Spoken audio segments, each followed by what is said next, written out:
بصوا بقى فطير الملاك طلع حلو ازاي. شايفين؟ بصوا، هفتح معاكم واحدة. ما احنا قلنا هنعمل فطير ملاك ما حصلش. شايفين؟ بصوا العجينة هشة ازاي وعاملة زي الاسفنج كده. وهنا بصوا، انا عايزة بس اوضحها لكم. شايفينها؟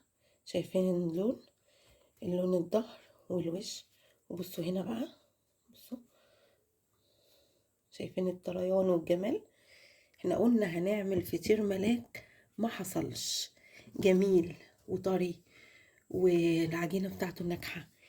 احنا هنبدأ الوصفة، هتمشوا معايا خطوة خطوة زي ما انا ما عملت ونفس الوقت. يلا بينا نبدأ الوصفة.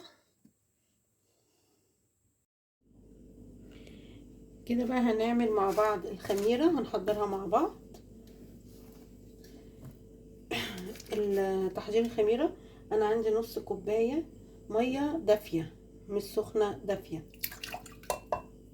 هاخد معلقة سكر، دي كوباية سكر عندنا، دي كوباية سكر. هاخد منها معلقة واحدة احطها على الخميرة. بصوا اهي،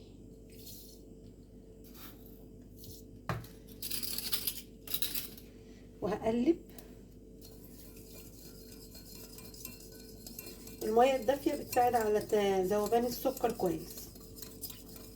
السكر ده يختفي عندنا. شايفين؟ هنزل بكيس الخميرة بتاعتنا عليها واقلب برضه.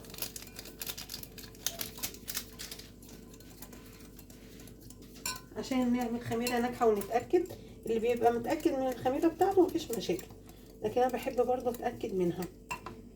وهاخد يعني ايه، في حدود نص معلقة من البيكنج باودر.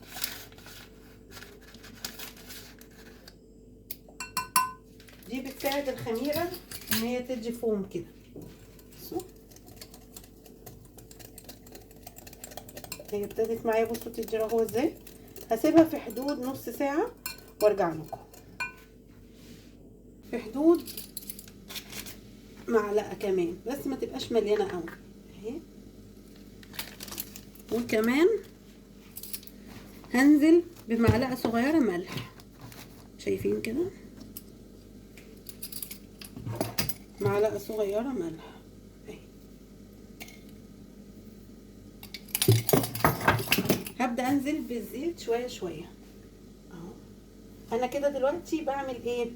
بعمل حاجة اسمها ببس الدقيق، يعني لازم يبقى معايا كده زي اكن الرمل. بصوا انا نخلته مرة عشان برضو اطمن يعني لو في اي حاجة. بصوا شايفين؟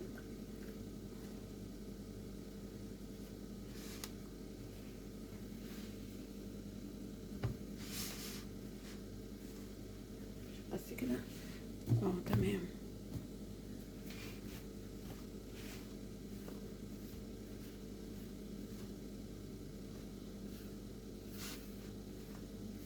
احنا مش هنحتاج الا كوباية الزيت دي. انزل بالباقي اهو. بصوا ادعكوا بس كده كده ايه، ابدا اعمل كده.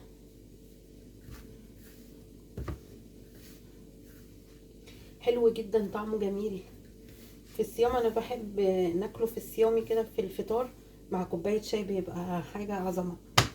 ما تنسوش تعملوا سبسكرايب للقناه ولايك للفيديو، ولو عجبكم شيروا لاصحابكم.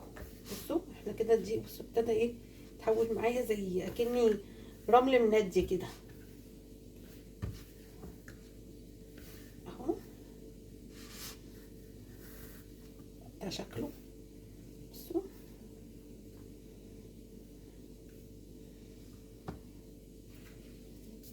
ارفع بس لكم عشان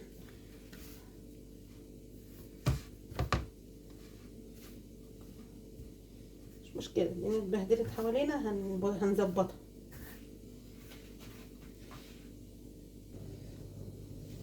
كده الدقيق وصل معانا اهو للمرحله دي.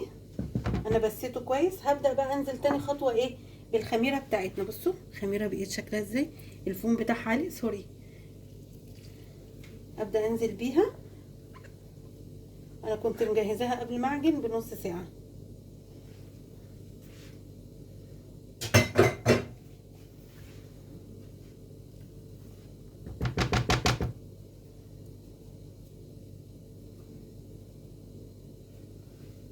وهبدا اعجن بقى كده بقى. بعد ما عجنتها بصوا، انتوا تعرفوا منين ان العجينه بتاعتنا بقت حلوه كده ومتماسكه؟ بصوا عامله زي الملبن. دهنت غسلت ايدي. دلوقتي بقى ايه؟ هحط عليها زيت كده واغلفها كده بالزيت. انا البوله اللي انا عجنت فيها قلبتها عشان العجين ما ينشفش فيها، وهبدا انزل فيها بزيت.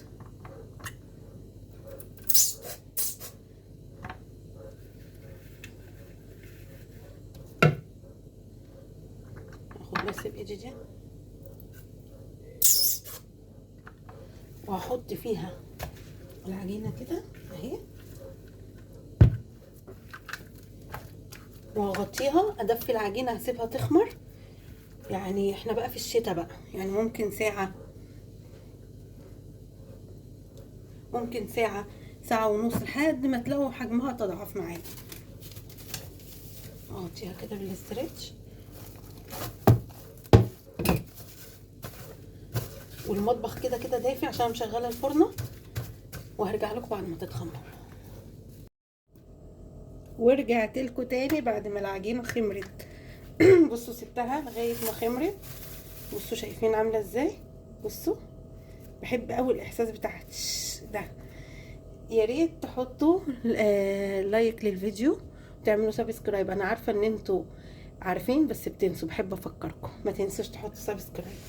عليكم انتوا الاشتراك للقناه واللايك، وانا عليا الوصفات. يلا نبدا بقى. دلوقتي كده العجينه بعد ما خمرت انا هغطيها بس كده وابعدها شويه.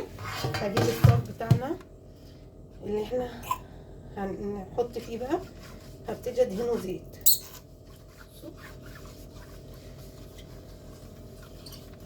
شايفين؟ بصوا شايفين اهي، بقفل عليها وببدأ اضغط عليها، اخليها بس شكل كده مدور اهي. كنت بروح بقى مع ماما الصبح وهي بتخبز الساعة 6 الصبح كده، واقعد معاها وقت العجين ده. كان بيبقى وقت جميل اوي الواحد وهو صغير. كنت احب اوي الوقت بتاع العجن دوت.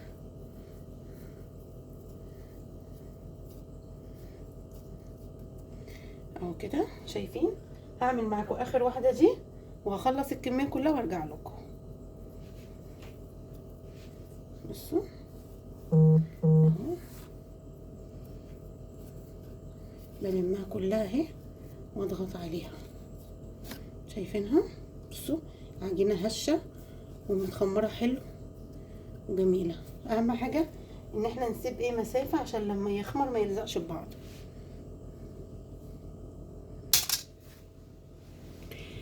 كده بقى، كده بقى ده الشكل اهوت. بعد ما انا ما عملته لازم نسيب مسافات كده في الصينيه عشان لسه هيخمر تاني. احنا بعد ما احنا ما عملنا كده هنغطيه ونسيبه لمده ساعه، ساعه ونص، او ساعتين كمان، يعني ما يفرقش. بصوا الكميه اللي طالعه كميه كويسه جدا من كيلو دقيق. انا كملت هنا طبعا عشان ايه، خلصت كل الحاجات اللي معايا. هنحطها في الفرن على درجه 180 درجه لمده 20 دقيقه، 25 دقيقه بالكتير قوي. واول ما تطلع هنغطيها بفوطه على طول، ونديها بخه ميه كده ونغطيها بفوطه عشان يفضل طري.